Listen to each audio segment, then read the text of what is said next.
But I think you've got to ask yourself, do you want to continue the grind because you like toys? Great. Do you want to scuba dive in, Thailand or wherever Dion goes? Great. Do you?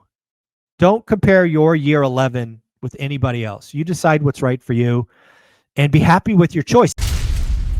I have to admit that this series is my favorite episode to do each and every week. What happens is Mark, the financial firefighter, combs through comments on YouTube and X, finds the spicy, finds the ones that we should go deeper on.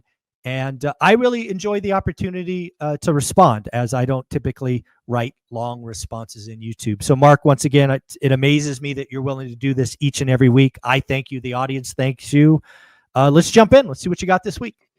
I just want to say, thanks for this opportunity. And I do want to give Millennial Mike a lot of credit, because now I know how much effort and work he had to do to put out this content. So I do give him a lot of credit for that.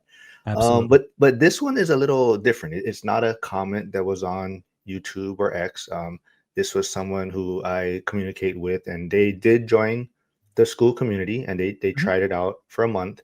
But for them, they're not going to renew, and they're looking at it as if they thought they were going to be able to get more exclusive content. And like, for example, on Sundays, you do a live Zoom now, where people can ask questions, but that is also posted on YouTube after. So I guess for them, they thought it would be exclusive for the school community. So maybe you can touch on that a little bit. Yeah, that's it. That's very good feedback. So I have a couple of thoughts. First and foremost, if it's not obvious, I have no idea what I'm doing, right? I make choices, I move, I try to do the right thing for the audience. So let's talk about why I chose that. And again, I reserve the right to change my opinion, and maybe the audience can tell me what they think. But when I think about school is, again, the price point is 67 cents a day. Right. Let's be very clear. It's not $100 a month. It's not $200 a month. It's $20. So when I think about that price point, I think I think about what is unique to school and is nowhere else, because that's a very valid, I guess, thought. But from where I was sitting, I was like, okay, inside the school community, what do you get for $20? Well, first off, you now are one of nearly 400 people going in the right direction. I do a pretty good job of keeping the deadbeats and the trolls out. It's a positive place. You get to ask questions of people across the country that are doing that. I think that is probably the most valuable thing that is unique to school. Second, I have purposely added thousands of dollars in free education at level 2 and level 3 that you could gladly pay. Like, I have my 10-week boot camp in there at level 3 that was $1,000. I've collected material from Jason Pritchard that he has in his $10,000 course. I have stuff from Ty that he put out for $1,000. So again, all of that is unique to school.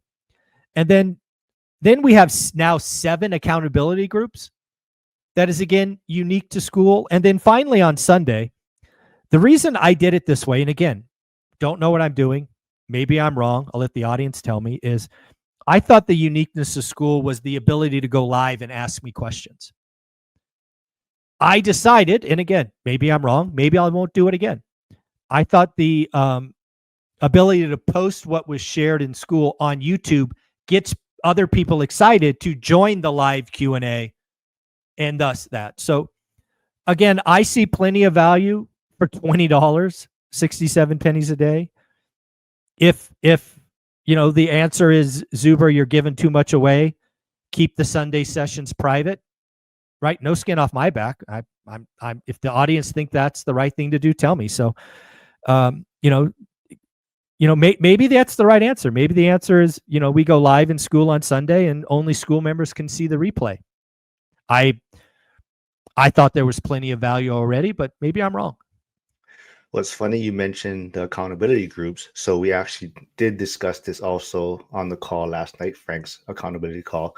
And one side of it was exactly to your point, where, the Zoom call or the live, people can come and ask questions. And for example, this Sunday, Adrian Hernandez was on, and you do only run it for an hour, but there were a lot of questions that weren't answered.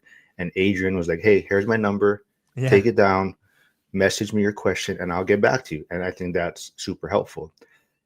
And the other side, and this is probably not your intention, if you wanted to build school bigger, then having things specifically exclusive would possibly have Yeah. people join more. So, but there's two sides, but it is something we did talk about. No, I think it's what I mean. I need guys. I need feedback. I believe school will be the thing I am most known for. And if keeping our Sunday sessions private in school gets you to sign up, I'll do that. I just thought it was one of those things that there's already so much value that I personally can't question $20 a month with everything that school has. It's like, I can't fathom that. If the fact that I post the Sunday sessions on YouTube, I did that because I want other people to see how good it is. But if that pisses you off and it's like, I'm not going to give you $20 because you post this on Sundays already and I'll just watch the replay, fine. Maybe I won't do that. Like this Sunday is Ty. Last week, Adrian's show didn't get posted. Now, it didn't get posted because Zoom screwed me and the file got corrupted, but nobody will ever see that. If you weren't live, you didn't get it. I don't know. Maybe this Sunday with Ty, I'll just keep it inside school. I mean, again, tell me what you guys want. I want to grow school. I thought there was tremendous value already, but maybe there needs to be more. Maybe there needs to be more. I don't know. Yeah, I think the biggest takeaway was for $20, like you said, there's already a lot of value. So yeah. But yeah, let's dig into this first one. This first one is probably the biggest criticism or pushback I saw in a lot of the comments. It was on your video with Jonathan Twombly. It said 50% crash in real estate value is happening was the title. And then Bruno says, only took 5 to 6 years. How is this any different than the crash bros you always be talking crap on? Wow. So, it's funny when I see comments like that, I have a couple of reactions because I never know if the person responding is a troll, right? And there's plenty of trolls in my comments that are always looking for ways to say that I'm wrong, or if this is just somebody that doesn't understand what I said. So I come at this from two ways. So I'll take the positive answer first, but I want to respond. I'll tell you how I was going to respond, but I decided not to. So let's assume this person's just innocent and doesn't understand. So in October 8th, 2021, Jonathan Twombly and I talked about how a $117 million apartment building would be worth $50-some million. And we laid out the exact process that was coming. And we actually laid out the exact time frame. And we told you that people were doing those deals were going to lose their money. We also told you it was going to take 3 to 4 years because the deals that were done in 2021 typically had 3-year debt with 1-year options, maybe even 2 1-year options. So we told you those deals were dumb. We told you that your equity was going to get lost. We told you it would take 4 to 5 years to happen, to be recognized. But let's not get it twisted. Those deals done in 2021 were shit, and the money was lit on fire. It just took 4 years to see it. So you're upset with me that it took 4 or 5 years to happen? I'm sorry. That's what I told you was coming. So again, we got it right. No one else did, and you're pissed off. Now let's assume he's a troll. And if you have kids in the car or watching this, I suggest you mute this or watch it later because I think I'm going to swear. Probably a lot. This motherfucker is just an idiot. Again, we told you what was going to happen. We did not say this was overnight. To compare me to a crash bro is idiotic. These crash bros have been calling for a crash in the national economy for 5 years. I did not do that. I told you how a $115 million building would be worth $60 million. I told you how long it would take. It took that much time, and you're such a dick that you want to say something wrong about that? No, you moron. You don't watch videos. You don't understand what I told you. What we said would happen happened. And you're just a moron who just hates, and you're probably broke and a renter living in your mom's basement. I don't feel bad for you. You just go watch somebody else. And yeah, trolls, just go away. Just go away. Well, kind of off topic, but I've also noticed a lot of bots in your comments Oh, recently. yeah. So yeah, I think it's been the last 14 days, AWS, some Yeah. numbers and a letter. It is amazing. So inside YouTube, you can block words, but every time they change a letter or the number. So I can't keep up. But every day I spend 10 or 12 minutes deleting the bots. I delete them, but I don't know, every day, like one video gets hammered. And I'm like, there's like 50 of them. I'm like, God, and I got to spend 10 minutes block user, block user, block user, block user. Well, Yeah. as long as you don't ask me to do that when I'm looking through the comments, then I'm good. But No, I saw.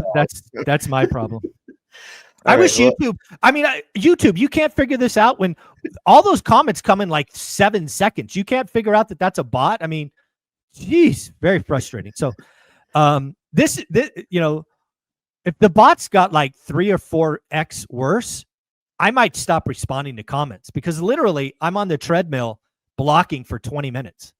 If it got worse, I mean, I wouldn't know what to do. It'd be crazy. so this one was, I believe, one of the Three Amigos videos. And you're always talking about doing the work, and I think Lumberjack was talking about, sometimes you might have to sleep less. Mm. And this person's comment, Michael Wyman, was sleep less is the worst possible advice anyone could take. So when people make comments like that, or you hear Lumberjack say that, you always have to have context of where you are and where the sender is, right? I think life is full of seasons. And, if you're in the season of hustle and you're made of plastic and you're 20 years old, yeah, you should probably sleep less. You should probably watch less TV. You should probably do all of these things. But, if you're a 55-year-old with a couple of kids at home and working 60 hours a week, sleep less is not an option. I'm going on a health journey this year, as you know, and sleep is where the body heals itself. It's not something to be reduced, right? Simply going from 6 hours or 6.5 to 5.5 really can have detrimental, things on a 50, plus year old. But again, I think you have to look at the context. If you're 20 and you're out the gate, you're trying to learn skills and you're trying to make lots of mistakes and grow, and it's perfectly okay to sleep less. But sometimes depending on where you are, maybe that's the wrong advice. So it's all about context. There's no right answer for everyone. All right, so you mentioned seasons of life, so that kind of goes right into this next one. It's more kind of maybe where you're at, but it's kind of, aren't you too old to be continuing to grow your real estate portfolio? I saw that one. I remember that one. That's the beauty of real estate investing, is you don't age out. It's not like the NBA or the NFL or golf or all these other things where you age out. As long as your mind is sharp, you can keep growing.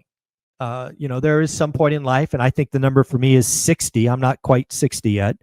That maybe I'll stop and focus on, managing the portfolio to whatever we'll leave to our daughter. But no, I'm certainly, I'm only 53, man. I mean, I still got plenty of investing years ahead of me. I do think that's funny though. I thought that was a funny comment. I did see your also your live with Jason Pritchard, and I Hmm. think you kind of maybe, I don't think you answered. You may have sidestepped it a little bit, but Okay. there was a question that was brought up about you ever considering doing a fund or raising for a Oh fund. yeah. Yeah. And I didn't quite hear you answer that. So has that ever been something that crossed your mind? Yeah. So I've certainly thought about it. It's funny. I think it was 2022. Might have been 2023. I went to an event. I paid thousands of dollars to go to this event because I just wanted to learn more. Like, what is it? Like, how do you do it? All of these things. And actually, Olivia came with me because, again, it's always been an option that we could do. And we left that event, again, I'm going to call it 2023, saying too hard, not worth it, not for us. But that said, as I was with Jason Stratton and Dean on that fun hour, if the market became, if say 2026 is like 2012, I might do a fund. Because again, you have the relationships, you have the infrastructure, you have the access to deals. I might go on create a fund with a 5 to 10 year horizon. I wouldn't, a lot of fund creators, what they try to do is at some point they try to do a BRRRR and cash out their investors and then keep the portfolio after. That would not be what I would do. I would run this thing till it ended. I probably have a minimum of 5 and a max of 10 years, because at that point I'll be nearly 65 at the end of 10 years. It is certainly a non-zero event. So again, I'll be clear. If 2026/27 are anything like 2012, and I can find hundreds, if not thousands of units to take down at less than 50 cents on the dollars, I reserve the right to start a fund. Because again, Olivia and I could probably take down, I don't know, 250, 300 units by ourselves. But if I could get 500 or 1,000, maybe I'll do a fund. But I would put it at less than 10%, less than 15% for sure. So not zero, but not 50% either. Oh, interesting. Okay. This one I need maybe a little more clarification on. I wasn't sure who you were responding to when you said agreed though. So this was on your Okay. video with Dion Lumberjack talking about buying average deals. Mm. And John Williams replied saying, agreed that I guess the 1-2 reason is wrong, or the first of the 2 reasons is wrong by Dion. If you're only buying great deals, why would you buy less than average with the right whistles? And then Dion replied, a great deal is about more than the math. And you said agreed. So I was agreeing with the original comment, not Dion. Dion is very much into math is only one of the variables to a great deal, right? He talks about area and this and that and this, that, the other. I think I even disagreed in the video. Like for me, it's all about the math first. I'm willing to agree there are lots of variables to make a great deal, but it doesn't start until the math works. After the math works, again, good or great, deal of the lifetime, deal of the decade, whatever you want to call it, then all the other things come into play. If you have an average or bad deal, but everything else is right, I'm sorry, you didn't pass go. Don't write the offer, or write the offer at a price point that makes it a great deal. So I certainly disagree with Dion. You could have every other metric right, but if the yield, which is what I calculate, cash on cash for some, is below average, I will keep my money in the money market and not buy that deal. Or I'll just write a disrespectful offer and see what happens. Okay, and that kind of leads into this next comment by Obi-Wan Kobe. I've realized that your first deal is so important for most people. If it goes well, you love real estate and get addicted. If it is a bad deal, you swear off real estate and think everyone is doing well, that everyone doing well is lying. Yeah, I saw that comment and I actually thought about Olivia and I's story, and I would argue that our first deal was a horrible beginning, right? We lost 15 grand, tenant never paid, all of those things. But we looked at it and said, did we do anything wrong? No, let's try again. I think real estate tests you, is what I honestly think. I think real estate investing has been proven for hundreds of years. It's the easiest way to build wealth for the average person. But the first 5 years suck, and it's going to test you. That said, if you don't do the work and you gamble, which I've seen lots of people do, you deserve what you deserve. And a lot of you are going to bust out and never do it again. Where I see most people go wrong is they don't do the work, especially if you come to this game with some money, right? You got 100 grand tucked away because of some stocks or whatever. And you're like, oh, I got the bug. I'm going to go buy something this weekend. You're an idiot. You haven't done any work. You can't even tell me what an average deal is, let alone great or bad. So I think a lot of people gamble and they get what they deserve, frankly. I think this last one you might have a lot to say on it. So let's kind of touch on this. Well, I mean, so you did mention Mark Ferguson, Invest for More, who unfortunately passed away recently. Yeah, so sad. And I saw him kind of make a comment on previously on this Scott Trench post. So Scott Trench says, early retirement will cost you at least 2 decades. First, a decade of grind, frugality, self-education, hard work, and patience to amass millions. Second, a decade of opportunity cost. Retiring at the peak of your earnings power means likely foregoing millions more. This is the price of Tuesday on your terms for the rest of your life. Pay that price. It's the deal of a lifetime. And then I did see Mark Ferguson kind of either repost it, share it, but his take on it was this second opportunity or second decade is why I'm not going to retire or I'm not going to leave because I'm making too much money. Mm. So yeah, maybe you can kind of touch on that a little bit. I think again, absolutely right. So Scott Trench, former CEO of Bigger Pockets, absolutely right. There's a I call it seasons. You can call it a decade of grind, of hustle, of learning, of skilling up, of saving, of sacrifice, disposable income, buy assets, all of that. But then there is that second decade where you really have a choice, right? And again, I think there's no right answer. I think you have to figure out what's right for you. For Dion, the answer was enough, right? Kind of Coach Carson, small and mighty. That's enough. But, I certainly appreciate where Mark's coming from. Again, I think Mark was a natural entrepreneur. He was sharing his wins and losses out loud. It was very much to be respected for that. He wasn't only showing the highlights, he was showing the lows as well. And one thing about being an entrepreneur and investor is you really can't turn it off. That's what I've seen with a lot of people. And if you've already spent a season, a decade of grinding and skilling up, and now you're a black belt at this investing thing, you can theoretically get black belt level returns with, incremental time commitments. And if you know anything about Mark, he enjoyed his life, man. He had a car collection to rival very few. He had 2 Lamborghini Countages, a red and blue one, I think. He had a Toyota Supra that was pretty sick, and other cars that I can't even recall. And he loved his family, did great stuff with his kids, his wife. So, again, I don't think there's any right answers. But I think you've got to ask yourself, do you want to continue the grind because you like toys? Great.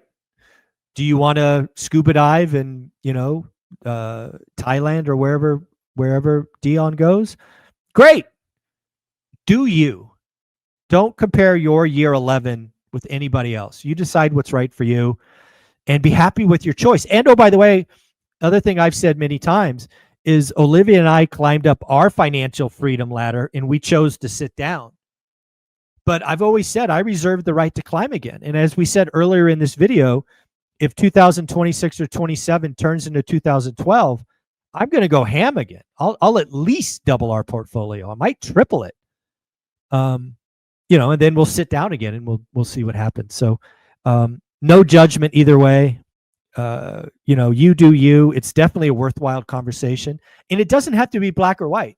You don't have to stop just to stop. You can still, do a deal a year or whatever. But if you have a decade of grind and you get to a point, enjoy it, because very few people get to a decade. And I just hope you enjoy life. And Mark, thanks for leading by example. You were a legend in the investing community because you didn't chase the algorithm. You showed the good and the bad, and I will never forget what you did. Yeah, absolutely. I think, like you just touched on, the biggest thing though is doing that first 10 years, that first decade of grind. Though that's the important part. And then after that, it's whichever direction. Like you said, if you want the toys and you enjoy it, then great. But you put in that first decade of grind, so that is a great part. And we'll just wrap it up for a topic that you can come with for a video. But there was a question in school that came up, was interesting, maybe I thought, and it was about if Fannie and Freddie go public, because I don't know if you saw what Oh, yeah, Trump I did. posted. And so that is the kind of questions that we have that come up in school and discussion and accountability groups. And I think that'd be a great video for you soon. Yeah, I'll give you my quick answer because I thought about this. I did see what Trump said. He's thinking about spinning it out, aka going public. My initial gut reaction is that would be horrible for interest rates. Horrible.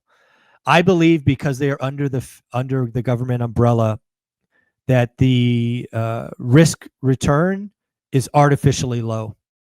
So today we have rates at 7%. I think they're like 7.1. Let's just say for shits and giggles, Fannie and Freddie are spun out. God, we could see rates in the high 7s. It might be as high as a point. Which it would not be good. I think this is one of those be careful what you wish for things. And I know Bill Ackman would love for them to get spun out because he's got a lot of shares. So Bill Ackman's pushing for it. But I think spinning Fannie and Freddie out would be a horrible thing to do in a buyer's market because there's already no demand, and it would crater real estate transactions even farther than they currently are. Yeah. So just to remind everyone, these are the type of things that pop up in school. For $20 a month, these are the type of questions that people are posting. Well, let me ask you a question. Okay. Right? You've been a big part of this community. You won a belt at the last community, so clearly a top contributor. You do this show. I want to ask you when you heard that, the fact that somebody canceled a $20 a month thing because the Sunday sessions are posted on YouTube, what would you do? Should I keep posting them because it attracts more people in an example? Or you're like, hey, if one person thought this, there's probably a dozen more that canceled, and you should just keep those private. What would you do? My personal stance is I actually like the school community smaller.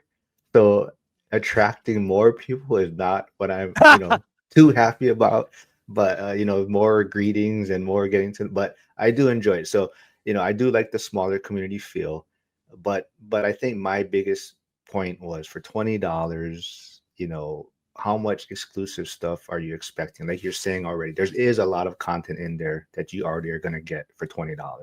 And, like you're saying too, attending these live Zoom calls, you have access to ask questions that are specifically related to you. Now, maybe you can't make all the calls, but when you can, you make them, you can pop. And the big part was how Adrian ended this last one was, Yeah. hey, I'm going to put my phone number in this chat. Text me if I haven't got to your question, and I'll get back to you. And I think that was, for $20, I mean, you can't go wrong with that. Yeah. Yeah. So again, you didn't answer my question. Would you post them or not? I'm fine. I think I would post them. Yeah. I mean, all right, folks, let me know in the comments below. Should I keep the school stuff in school? Should I post them on YouTube to show people how great we are? Because one of the things that I love about them, the reason I post them is because I think our school members are amazing. Right? When you see the people asking questions and going deep in this, you're like, I want to be in that community. That's why I was posting them. But maybe I was being short-sighted. And well, maybe one thing, maybe once in a while you don't post it, so they kind of have an interest, like, oh, what's going on there? I don't know. Yeah, maybe, I don't know. Guys, let me know. Post them or not. Leave a comments below. I want to hear from you. Mark, you're amazing. Thank you so much for doing this. All right, thanks.